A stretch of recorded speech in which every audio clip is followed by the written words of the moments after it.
परमेश्वर पिता का धन्यवाद हो। आज परमेश्वर के वचन पर ध्यान करने के लिए हम निकालेंगे इसमें मत्ती रचित सुसमाचार 5 अध्याय वचन 13 से 16 तक मैं पढ़ता हूं। तुम पृथ्वी के नमक हो, परंतु यदि नमक का स्वाद बिगड़ जाए तो वह फिर किस वस्तु से नमकीन किया जाएगा? फिर वह किसी काम का नहीं, केवल इसके कि बाहर फेंका जाए और मनुष्यों के पैरों तले रौंदा जाए। तुम जगत की ज्योति हो। जो नगर पहाड़ पर बसा हुआ है वह छिप नहीं सकता, और लोग दिया जलाकर पैमाने के नीचे नहीं परंतु दीवट पर रखते हैं, तब उससे घर के सब लोगों को प्रकाश पहुंचता है। उसी प्रकार तुम्हारा उजियाला मनुष्यों के सामने चमके कि वे तुम्हारे भले कामों को देखकर तुम्हारे पिता की जो स्वर्ग में है बड़ाई करें। आमीन। स्वर्गीय पिता, हम आपका धन्यवाद करते हैं, तेरी स्तुति तारीफ करते हैं, प्रशंसा और बड़ाई करते हैं। धन्यवाद करते हैं सुंदर समय और वक्त के लिए प्रभु जी। धन्यवाद करते हैं कि हम यहाँ पर जो वचन को पढ़ा हुआ है, इस वचन को सुनने के लिए, समझने के लिए हमारी आत्मिक आंखों को खोलें, ताकि तेरी व्यवस्था की बातों को सीखें, उस पर चलें। धन्यवाद करते हैं। धन्यवाद के साथ प्रार्थना यीशु के नाम से मांगते हैं, आमीन। परमेश्वर का धन्यवाद हो। सबको जय मसीह की। प्रभु का धन्यवाद करते हैं सुंदर अवसर और वक्त के लिए। You are light of the world. तुम जगत की ज्योति हो। अस्तो मां सदगमय, तमसो मां ज्योतिर्गमय। असत्य से सत्य की ओर, अंधकार से ज्ञान की ओर। From darkness to light, from untruth to truth. वचन में हमने अभी पढ़ा था, तुम जगत की ज्योति हो। वचन 14 में लिखा है, तुम जगत की ज्योति हो। और ज्योति को हम जानते हैं कि प्रभु यीशु मसीह ने किस प्रकार मत्ती रचित सुसमाचार 5 अध्याय से 7 अध्याय तक शिक्षा को दिया है, और उसमें काफी शिक्षा को दिया है यहाँ अपने शिष्यों को, और भीड़ उनके साथ में है। प्रभु यीशु मसीह बहुत प्रकार की शिक्षाओं को यहाँ पर दिया है। उसमें से आज जो हम इसमें मत्ती रचित सुसमाचार 5 अध्याय में 13 से 16 तक लिखे हैं, उस पर हम ध्यान कर रहे हैं। वचन 14 में लिखा है, तुम जगत की ज्योति हो। तुम जगत की ज्योति हो। हम जगत की ज्योति हैं।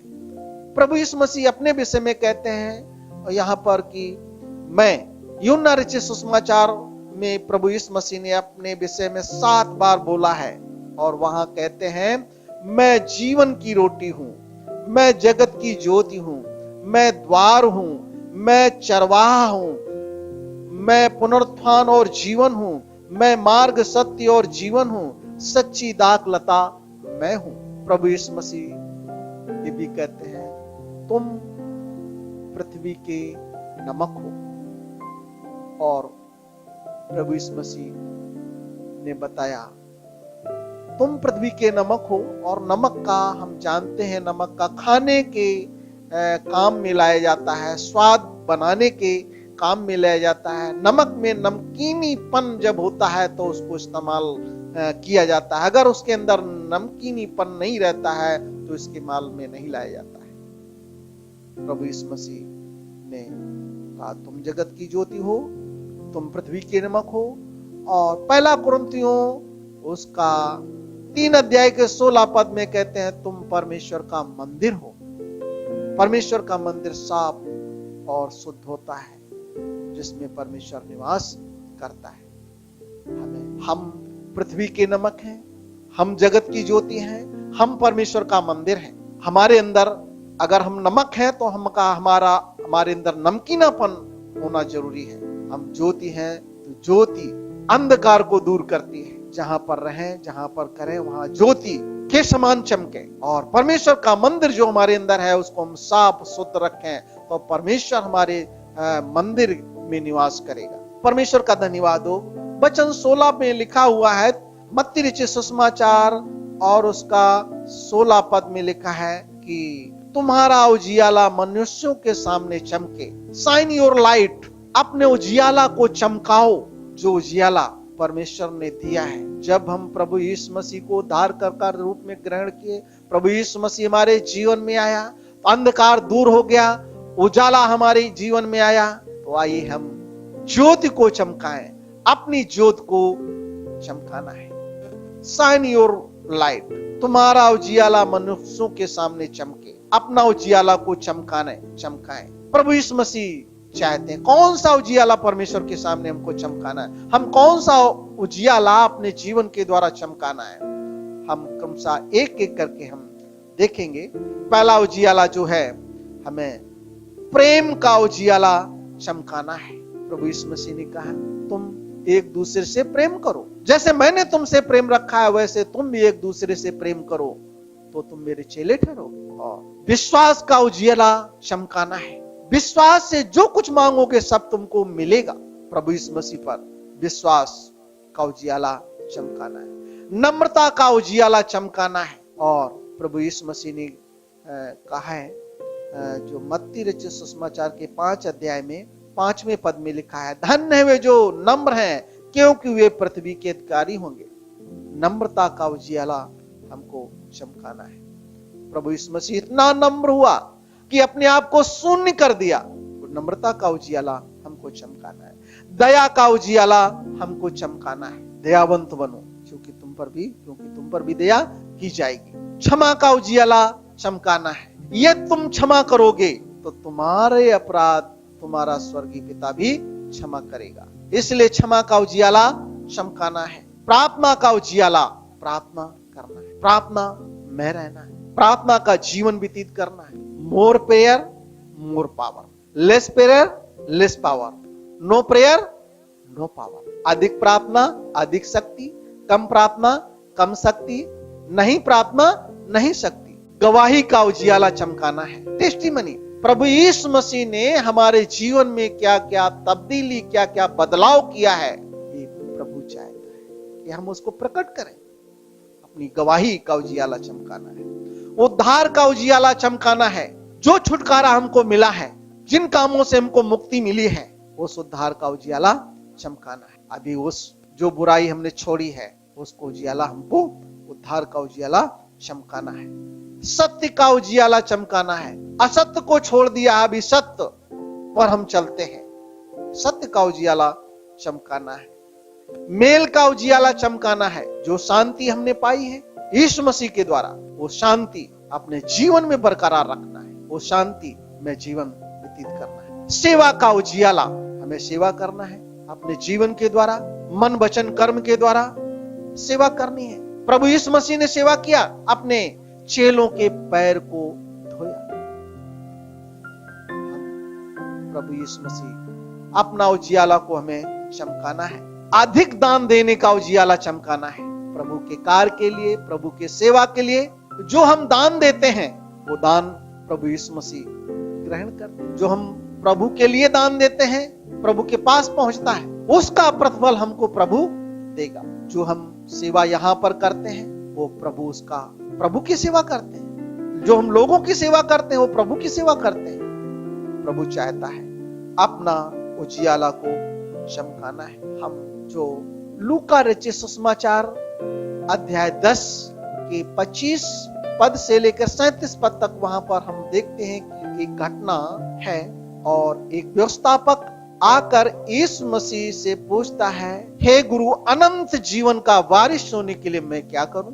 और प्रभु यीशु मसीह ने बताया कि अनंत जीवन का वारिस होने के विषय में जो व्यवस्था में क्या लिखा है। उसने कहा, तो अपने प्रभु परमेश्वर से प्रेम रख, अपने सारे मन, अपने सारे प्राण और अपनी सारी शक्ति और अपने सारे बुद्धि से परमेश्वर से प्रेम रख, और अपने पड़ोसी से अपने समान प्रेम रख। और वो व्यक्ति बड़ा होशियार चतुर था, इसलिए उसने बोला, मेरा पड़ोसी कौन है? उसने बोला, मेरा पड़ोसी कौन है? उसने बोला, जो मेरा पड़ोसी कौन है, इस घटना को समझाने के लिए प्रभु यीशु मसीह ने बताया कि तुम्हारा पड़ोसी कौन है? और प्रभु यीशु मसीह ने बताया कि अपने सारे मन, एक व्यक्ति यरूशलेम से यरीहो की ओर जा रहा था। डाकुओं ने आकर उसको अधमरा करके छोड़ दिया। वहां से 3 व्यक्ति गुजरते हैं, जो पहला याजक, दूसरा लेवी और तीसरा सामरी यात्री। याजक और लेवी देखकर कतरा कर चले गए, और सामरी यात्री जो वहां उस घायल व्यक्ति के पास में गए, उसको उठाया, मरहम पट्टी किया और सराय तक ले गया, उसके साथ में रहा और 2 दीनार दे करके और आगे गया और कहा इसका इलाज पूरा करना। ये जो घायल हुआ व्यक्ति है, मरा पड़ा था, अधमरा था, इसका पड़ोसी कौन हुआ? इन तीनों में से उसका पड़ोसी कौन हुआ? बताया जिसने उस पर तरस खाया, जिसने उस पर दया की, वही उसका पड़ोसी। इस सामरी यात्री की घटना से हम जो देखते हैं वह, इसमें से पहला जो व्यक्ति, पहले 2 याजक और सामरी याजक और लेवी कहते हैं जैसे, और डाकू लोग और सेवा करने वाले लोग, 3 प्रकार के लोग पाते हैं। पहला प्रकार का एक वो लोग है जो कहते हैं जो मेरा है वो मेरा ही है। दूसरे प्रकार के लोग जो है जो कहते हैं, जो पहला प्रकार कहते हैं जो तेरा है वो मेरा है, दूसरा प्रकार कहते हैं जो मेरा है वो मेरा ही है, और तीसरा कहते हैं हे मित्र जो मेरा है वो सब तेरा है। इस घटना से हम सीखते हैं, 5 बातों को सीखते हैं। पहली बात, जो सामरी यात्री के द्वारा हम 5 बातों को देखें। सामरी यात्री अनंत जीवन के कार्य में शामिल होने के लिए तैयार था, इसलिए उसने उसकी मदद की, उस पर तरस खाया, दया की। दूसरी बात, सामरी यात्री, नेक सामरी यात्री जो था वह उसका सुनाम था, अच्छा नाम वाला था। और तीसरी बात को हम जब इसमें देखते हैं कि नेक सामरी यात्री, वो उसने जाति पात को अनदेखा किया, कास्टिज्म को अनदेखा किया। और चौथी बात को जब हम देखते हैं कि उसके पास पैसा था, पैसे के द्वारा मदद किया। और इसकी जो हम आखिरी बात देखते हैं कि वो उदार प्रवृत्ति था। हमें भी परमेश्वर के जब बेटा बेटी हैं, परमेश्वर ने हमको विशेष उद्देश्य के लिए पास बुलाया है, अपना उजियाला को चमकाना है। हमारे देश में विलियम कैरी ने सेवा किया, मदर टेरेसा ने सेवा किया, साधु सुंदर सिंह ने सेवा किया, और ऐसे आज भी प्रभु के दास लोग सेवा कर रहे हैं, अपना उजियाला चमकाया है। आइए अपनी आंखों को बंद करेंगे और प्रार्थना करें। प्यारे खुदावंद यीशु, हम आपका धन्यवाद करते हैं, शुक्रगुजारी करते हैं सुंदर समय वक्त के लिए, थोड़ा समय दिया ताकि तेरे वचन पर ध्यान कर सके। प्रभु हमें सबको दया कृपा में आगे बढ़ाएं। प्रभु आशीष करना, हर एक को नाम बनाम पर आशीष कर, सुनने वाले भाइयों को जो आवाज को सुने और जो सुनते हैं उन पर आशीष हो। प्रभु मदद करना, अपना उजियाला चमका सके। धन्यवाद के साथ प्रार्थना यीशु के नाम से मांगते हैं, आमीन।